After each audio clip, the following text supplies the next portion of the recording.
Good evening, everybody. Merry Christmas and Happy Holidays to you and your family. I'm Andy Jardy. This is Travis Berardi, and boy, we look pretty good tonight, don't we? We look the best, man. Your hat is very distracting. It's all over the place. And what do we got? A West Virginia sweater there? Is that Ugly what that is? sweater like the basketball team right now. Yeah, and I've got, what do we got? Some snowmen on here and the t-shirt's Christmas the best. Story t-shirt. Yeah, you're gonna shoot your eye out, Shoot your kid. eye out, yeah. Look see, there we go. There's the my hat. That's all over the place. Very, very good. But hey, we're here to talk about high school basketball, actually. Oh, is that what we're doing I think tonight? so. Yeah, I think we so. do have some scores We're from off around to a the great area. start. We do. We've got some highlights for you tonight, a couple games that we covered in the area, and of course, as usual, our scores and our play of the week we'll have for you eventually too. The games we were at tonight, though: Troy Taylor, Mount Vernon at Ashland. The Arrows getting a big win tonight after a tough loss last week against Mansfield Senior. They look pretty good tonight. Noah Clunan, West Holmes, and Lexington. Cade Stover and Lexington really shutting down West Holmes in that one. And then Winford, Colonel Crawford, always one of my favorite games to watch in the area. Jeff and Tom on the call of that one. Great finish to that. And then Travis will join me, as always, for the last segment, St. Peter's and Crestview, as St. Peter's continuing to improve as the season goes on. Yeah. But without further ado, let's get into those scores that we have for you from around the area tonight. And we'll start things off in the OCC as the Ashland Arrows go to 2-2 on the year, 2-1 in the conference. They beat Mount Vernon 73-56. Troy Taylor will have highlights of that one a little bit later on in the show. Denbo brothers combining for 40 points. Wow.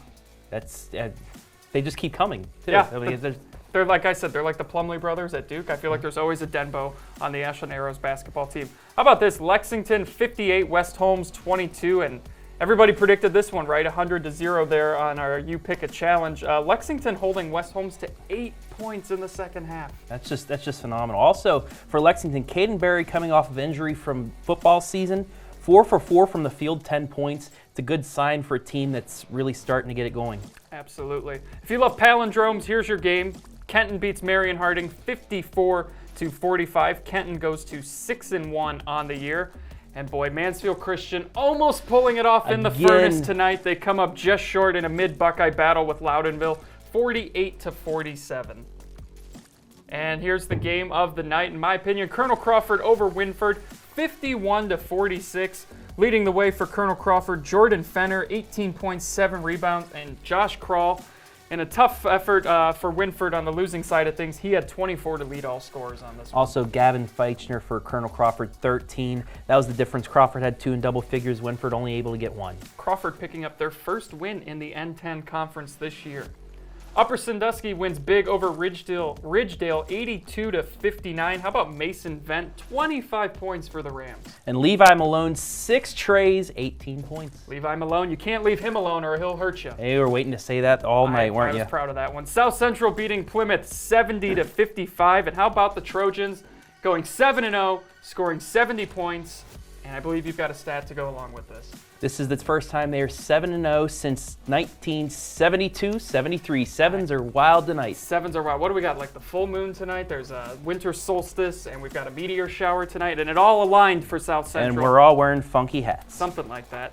Western Reserve beats Crestview 69-63 in the Firelands Conference. Western Reserve now 5-2, 4-0 in Firelands play. And it was Chippewa. This is not a football score. It might look like it, but Chippewa beats Hillsdale 42-26. Bit of an upset there. Some of you picking Hillsdale to win, but in the Wayne County Athletic League, that goes to Chippewa. Worcester beats Madison 67-55. And you know what, Madison, they're starting to get around. They had their first win. They fought a really good Sandusky team, fell at the end, and the same with Worcester, who's a really good team. Madison, they're starting to come around. Yeah. This one going to overtime between Mapleton and Monroeville. Monroeville gets their first win of the year, 62-55. Cody Schaefer tying it up with 14 seconds to go in regulation. He had a couple free throws in overtime to give Monroeville their first win of the season. What a Christmas gift. He sure is not getting any colder this year. No, not at all. Norwalk St. Paul gets by New London 72-69. The Flyers closing the first half on a 17-5 run. Crucial for them to come away with that W. Mansfield St. Peter's, the game you were at, Travis, they beat Crestline 53-35. How about St. Peter's, too, in that second quarter? A 14-1 run. And that was huge because Crestline started to make a run in the third quarter to fight back, but that 14-1 run was the difference. St. Peter's continuing to improve as the year plays out. How about Lucas over Central Christian, 52-46? The Cubbies now 5-1, 3-0 in the Mid-Buckeye Conference. And they had a tough start in this one. They only had 5 points in the first quarter. Interesting kind of defensive strategy by Central Christian. And you want Central Christian on offense, running that shot clock down. Well, there was a shot clock. You know what I meant. They were just slowing things down. They had a lead there for a while, but Lucas finally able to get it out of that funk, and they pull away with another victory. And Bucyrus gets their first win of the year. They upset Seneca East 51-49. No win in the N10 is a for sure thing. Seneca East now knocked out of the rank of the unbeatens. And our final score here for you, Northmore over Mount Gilead, 43-40. Northmore improves to 4-2, 3-2 in the KMAC. And how about Northmore on the night? They swept Mount Gilead. The freshmen won, the JVs won, and the varsity won. And Northmore trying to give a Christmas gift to head coach Zach Ruth. He is now 1 win away from becoming the school's all-time wins leader. How about that? So, yeah. And you know what, Andy? What? I have something for you. What? A stocking. A stocking. And there's something in there. What's in there? You know what's in there? I do not know. No? I have no idea. It's the play of the week. It's the play of the week, and that is brought to you by School Specialty and Directions Credit Union. How about that for a segue? Here's a look at it now. The Lucas Cubs on the inbound pass. What is this, the NBA? Look at that three-pointer. Deep three, and I don't know how he got so open. Well, I mean, I think defensively you're going to let him take that shot, but he just, no hesitation, squared up the shoulders, and he just puts it in. How about that? That's how you get it done right there if you're the Lucas Cubs. Deep NBA three-pointer right there. That's your School Specialty and Directions Credit Union Play of the Week. Don't forget you can vote for the Play of the Week over on our Facebook page. You head to facebook.com/WMFDTV. You can go right there and vote and maybe see your school on there next week. There you go. Yeah, happy holidays, sir. Thank you. Much appreciated. Your gift is coming later. Don't you worry. Oh, when we come back, your gift for the viewers, Troy Taylor will join us. Highlights from Mount Vernon at Ashland. Stick around. The Ohio Health Scores and More show will be right back after this.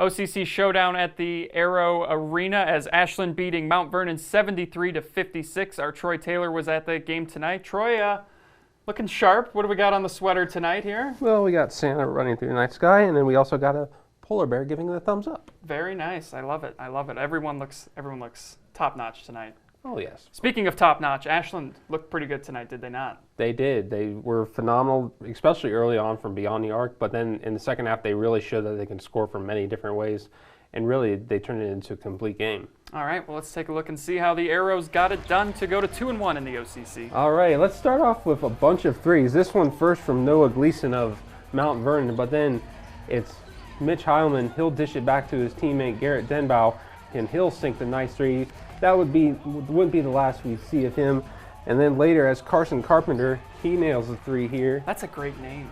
Exactly. Carson Carpenter. Great name. And then this time, Garrett, he'll dish it out to his little brother, Luke Denbow, for three. Then Garrett, he'll find Heilman, and Ashland just pouring it on at this point. They had 6 three-pointers in the first quarter alone. Whew. But the Yellow Jackets were able to match it as Jonte Green nails it from there. But then Clejon Randleman finds Garrett in the paint for the inside layup. And then Luke Denbow, he'll sink another three. He would finish with 14 points on the night. And then Randleman feeding it back. What a pass. Yeah, nice pass to Nick Gunther for a nice layup. And then Luke Denbow driving towards the basket. Nice Euro step from the early score. They would lead by 5 there. And then last play of the third quarter. No. Yes, Evan Boatwright. Get out. Somehow stays in bounds. The nice three to end the third quarter, but that would really be their only highlight of the second half as Mitch Heilman and the Ashland Arrows offense took over this game, and they would win it pretty handily 73-56. I suppose if that's going to be your only highlight of the second half for Mount Vernon, that's a pretty darn good highlight to have for the second half. But for Ashland, they struggled against Mansfield Senior, turning the ball over a lot. What did you see out of them tonight? Did they look like they were a little bit more composed as a team? They really did. They really found out their rhythm early. They were able to get their shots from beyond the arc all night, especially early on. And guys like Garrett Denbow, both Denbow brothers actually, and Mitchell Heileman, they were the key for this game. They were the leading scorers, and they just took control of this game from the get-go. I feel like it's just safe to say Denbow, and you never know which one it's going to be, but usually both of them are going to contribute tonight. But what'd you see out of them tonight? They were phenomenal in all aspects, really. They scored from many different ways. They dished it out to different teammates to get them involved, and defensively, they really became stronger as the game went on. I feel like that game, a nightmare for a broadcaster, not knowing which team is which. With the same colors, I thought Ashland was wearing the black and orange, but they were at home, obviously, in the whites. For Mount Vernon, though, do they have anyone who can kind of take over when things get a little rough for them? That's what I wasn't quite sure of watching this game. Like, they have many guys like Connor Fisher, Jonte Green, Noah Gleason, Evan Boatwright that can score, but I don't really know if they have a single person who you want the ball in their hands when the game is on the line. Interesting. And for Ashland, too, saw a lot of the three-point shooting tonight. Was that more or less the difference tonight? Was their percentage beyond the arc? Yeah. I mean, really, the Yellow Jackets, they had success from beyond the arc as well, but it was just Ashland, they were just relentless with it. They were phenomenal. They were really efficient, and they didn't take too many bad shots in this game. All right. Well, thanks again, Troy, as always. Enjoy your holidays. Merry Christmas to you and your family. Merry Christmas. See you next week. And when we come back, Noah Clunan will be joining us. He was at Lexington as the Minutemen took care of business against West Holmes. The Ohio Health Scores and More show will return right after this.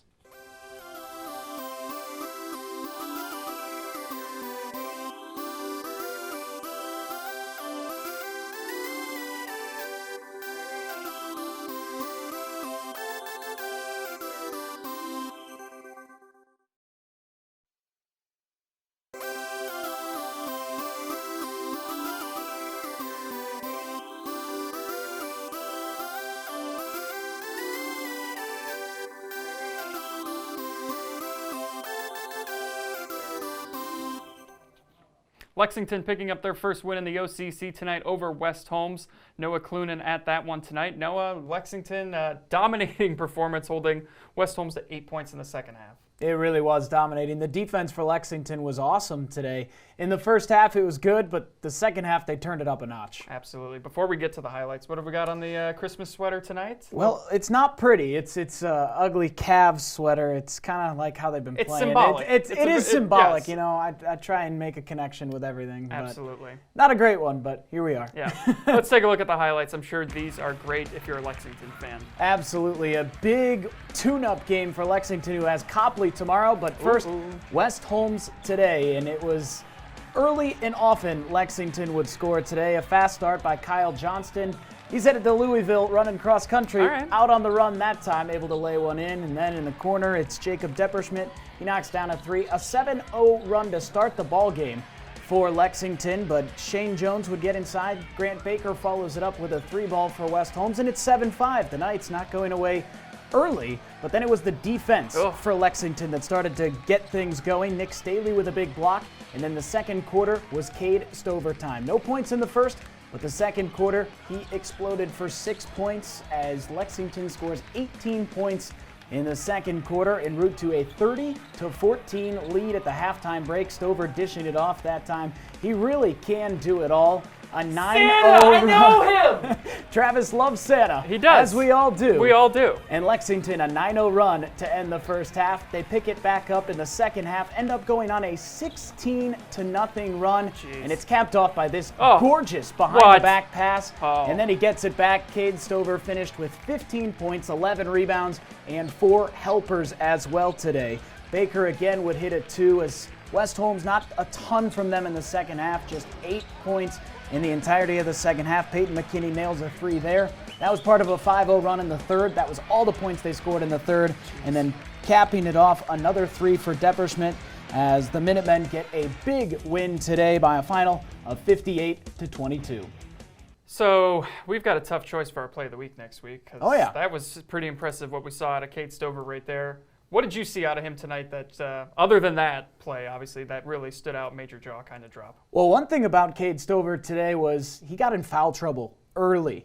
Within the first 2.5 minutes, he had 2 fouls, which means he was on the bench for the rest of the first quarter, and he still put up the stat line of 15, 11, and 4. That was in limited minutes, not playing most of the first and much of the fourth because of the big lead. That's just the kind of player he is. He's a difference maker in the game, inside and outside. He was 0 of 4 from behind the three-point line today. The three wasn't working for him, but as you can see, he just helps out in so many different ways, and he's so strong. He really is a man amongst boys. At 6'5", if you don't have a true post presence against Lexington, Cade Stover's going to have a field day. Well, I can't remember if I'm remembering this correctly or not, but was it your game that I saw on Twitter that Lexington shot like 75% inside the three-point line? Yeah, the first half they were just 3 of 12, I believe, from outside the three-point line, but inside the three-point line they shot 75%. High percentage looks. That's pretty solid. So what is it, though, that they do so well to shoot that high of a percentage? Well, I think it all runs through Cade Stover, and anytime you have a player of his caliber that you can always rely upon, especially with how big he is inside, it's tough for anyone to stop him. So anytime you go into a little bit of an offensive lull, you just throw that bounce pass down inside to Stover and let him get to work. And that really kind of cures all the offensive ailments, because then you got to bring 2 guys down on him, and that opens up your shooters, and Lexington's got a bunch of them. That they do, and they've got a lot of leadership on this team too. 9 seniors. That's going to bode well through once you get into tournament time, no doubt. Yeah, they lost some big pieces from last year, but when you've got 9 seniors on a team, there's a lot that you can do, especially when a lot of those seniors are in the starting lineup and get a lot of minutes each and every day that they go out there. Lexington's going to be a tough team to stop once they finally get everybody back healthy and rolling. Right, I think it's interesting, their first OCC win tonight. I'm still kind of scratching my head how they lost to Mount Vernon, but that's a little bit of a rivalry game. We'll see if this is kind of the springboard maybe for them going onward into the season. But they got a big game tomorrow. I know one that you've got circled on your calendar. It's a big one. What do you see from that one tomorrow against Copley? Copley's a real good program. Historically, they always have one of the top teams in the area, and they'll play at the College of Worcester tomorrow. So should be a fun one. Good test for Lexington early on, and I think a big momentum win for them tonight going into tomorrow's game. Yeah, a lot of fun non-conference, like neutral site games going on tomorrow. Perfect time of the year for high school basketball. Holidays right around the corner, and just some good matchups in our area. Noah, thanks as always. Thank you. Merry Christmas to you and Merry your family. Christmas to you Congrats as well. on graduating, by the way. Thank you. We got the ball on the right side. Yeah, we put this on the other side now. Yes, I don't know which absolutely. side it goes on now. But Nobody hey. knows. They just, whatever they do is how it's supposed to be done. But thanks. We'll see you next week. And when we come back, we'll have highlights from the rivalry game. Winford and Colonel Crawford came down to the wire, back and forth game. Great game. Jeff and Tom on the call that one. They'll have the highlights when we come back right here on the Ohio Health Scores and More.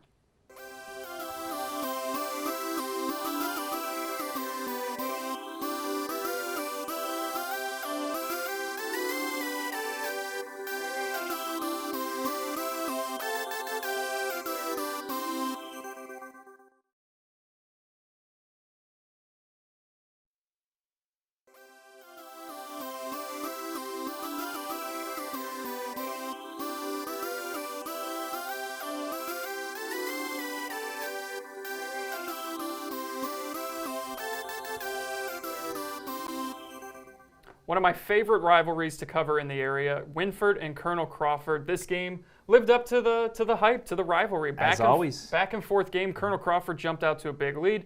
Winford had a great second quarter, and then they went back and forth in the second half. As Jeff and Tom were on the call, they'll show you how this one went down at Colonel Crawford.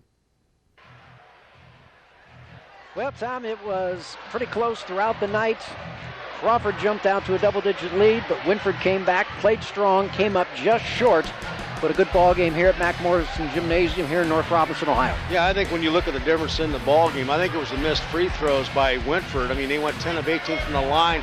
Colonel Crawford went 9 of 11, and I think if you take 6 of those free throws, Winford could have won the ball game. I mean, they shot slightly better from the floor, 38% to 33%, but it just too much board domination by Colonel Crawford down the stretch. You can see Josh Kroll with 2 of his 24 points on the night. And just some good from behind the arc shooting by Colonel Crawford to just put this thing away. But like I said, I think your hat has got to go off to the Colonel Crawford Eagles for coming back in the second half, especially in the fourth quarter, outscoring Woodford by a 16-5 mark in order to win the ball game, 51-46. There you see good inside move by Kaufman. Here's Josh Kroll. A lot of the Winford offense went through him, missing it though. And they get goaltending there on Chase Walker, who would foul out of the ball game. There's Reese Walker, his brother, with a couple of points. Here is Josh Kroll with a 3. Yeah, I think when you look at Colonel Crawford, they got some good balanced scoring tonight. Reese Walker finished tonight with 6, and Chase Walker finished with 7. Like I said, Fickner finished with 13, Fenner with 18, and Shipman finished with 7. I mean, one big factor, I think, when you look at Winford, they outscored Colonel Crawford off the bench 9-0. But big reason for that, Isaac Sterrett, as you see there, it's a second of 3. Yeah, he hit those 3 3-pointers in the ball game that put Winford out front in the third quarter. Hey, there's the third right there. Good hustle inside by Chase Walker there to get the bucket and 1. Gavin Fickner, who had 13 points I think on too, the evening. When you look at Colonel Crawford, you look at the phenomenal shape these young men were in. I mean, the starters played a lot of minutes tonight, and they came out with a big win to even their record of 3-3. And there you see a good time had by all as Crawford wins it 51-46. Now back to the studio and the very lovely and talented Andy Jardy and Travis Berardi.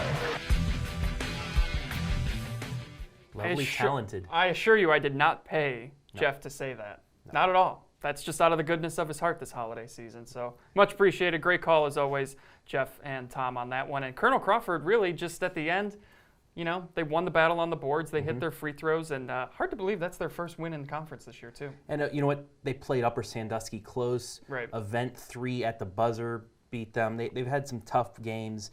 They still have a chance. That Division 3 district that they're in, they're with Lucas, St. Peter's.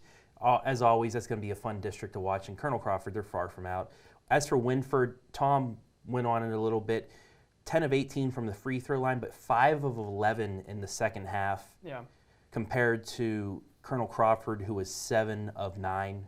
Yeah. That's a big thing. And also, we were talking about it during the scores. The balance, Fenner and Feichner, 18 and 13. Kral had 24 for Winford, but nobody else. Isaac Sterrett had 9, but that was the closest they got to balance. Krall's just a gamer. He's been fun to watch develop over the years. He really took over in this game tonight with his 24 points. And it was interesting, too. Colonel Crawford's not an easy place to win. That place gets hot. I mean, the student section was loud. They had the band. It's crazy. I love the atmosphere. And Winford got down early in that game. They were turning it over a lot, which they did a lot all night. But for them to come back, they had it tied at halftime. They were back and forth in the third and fourth quarter. I thought it was really telling as to where Winford is, too, to go in a hostile environment like Colonel Crawford and to come away almost winning, but coming up just short. It'll be interesting to see when they play at Winford, how the tables kind of turn. It's a little more wide open, bigger court. Absolutely. But yeah, good win for Colonel Crawford tonight, as they are now 3-3, 1-3 in the N10. Winford 1-5, 1-3. So we'll see what Winford and Colonel Crawford do the rest of the season. But when we come back, we'll wrap things up on our final segment. I didn't even mean to say that, Lord. but the Christmas puns, they're everywhere tonight as everybody sighs in my ear in the control room right now. Let's just go to break. We'll come back. We'll finish things up here on the Ohio Health Scores and more.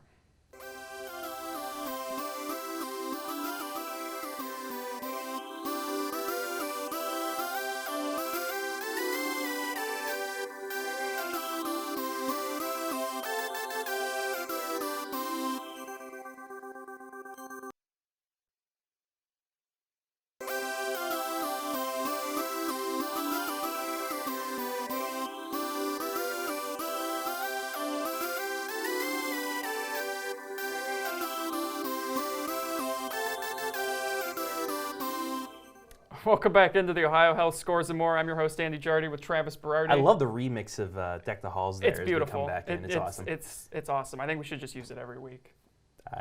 I completely disagree with you. I can't look at your hat and not laugh. So yeah, we had a game. You were at a game tonight. Crestline Mansfield without the St. hat. Peters. I was actually dressed decently and everything like that. I find that hard to believe. Let's just get in the video. Sure. Let's take a look and see how St. Peters got it done tonight. Little pre-Christmas hoops action at the Franciscan Center. First quarter, and Caleb Stewart drives the lane. Nice move for 2. But back comes Crestline. Spencer Harley takes it inside and over 2 defenders for the bucket. Later in the quarter, Jonah Ramey with the move up and under the hoop. Spartans lead 11-7 after 1. Jonah Ramey feeling good after that bucket. Second quarter, St. Pete's goes on a run. Watch the ball handling by Stewart. Gets it over to Heinrich for free. Presence for everybody. Next possession, Eli Gursky on the fast break. Takes it down the lane. Hits the brakes in the easy jumper. They go on a 14-1 run, 29-12 at the break. Third quarter, and the Bulldogs, they won't go away. Ty Clark with defenders all around him. Hits the sky hook. Woo.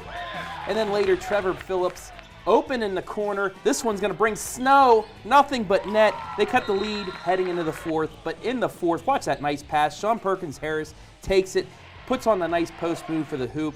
And then later, Ramey easily down the lane for two. St. Peter's takes out Crestline 53-35 to remain undefeated in the MBC as they're having a jolly time tonight in Mansfield. You were really proud of those puns. Oh, jeez, there it is. There it is. There's the hat. The hat approves at least, man. It's gone straight to your brain. So you were really happy with the puns that you came up with. That second one, No? Not the last one, but you know what? Hey, it's Christmas. If you're St. Peter's, what are you happy about after the game tonight? The defense they had, they really packed it into the paint. They really forced Crestline to shoot it from around the arc. They're not that much of a shooting team. Can't look at that. All right, continue. They protected the paint well. They dominated on the glass. A lot of offensive and defensive rebounds. Also on the Spartans side, they took the ball to the hole almost every possession. They either got fouled or they either scored, they got fouled, or they kicked it outside for the three. You can't even look at this is gone. This has gone places. Anyway, Perkins-Harris led all scores with 14 for the Spartans. Stewart had 13, 9 in the second half. Heinrich had 12, 7 via the foul line. Free throw shooting was huge for the Spartans as they kept the lead ahead. As for Crestline, is if I even look down, I see the shadow of it. For Crestline, there's no escaping from it. Anatra, he had 13, 8 in the second half. Thank you, Adam. we got to get back on focus here. Yes. We still have a couple minutes remaining. We do. Crestline, they're a young team. Right. However, they've done a lot of good things. The hustle is there. They need to focus a little bit more on boxing out. They let St. Peter's into the paint a few times at 1, 2, maybe even 3 offensive rebounds per possession. They cut that off. Like after that, the 14-1 run in the second quarter really did them in. Third quarter, they outscored St. Peter's, and then the fourth quarter was just out of time for them. Yeah. Well, Travis, that's going to about do it for us on this fun-filled holiday edition of Scores and More. And before we leave, since you gave me a gift earlier, I've got one for you. Oh, yeah? Yeah. What do we got? It's for you. I mean, you have been so gracious to me over the years, and I just felt like I, had to give you a gift your as short well. bed round? Yeah. Okay.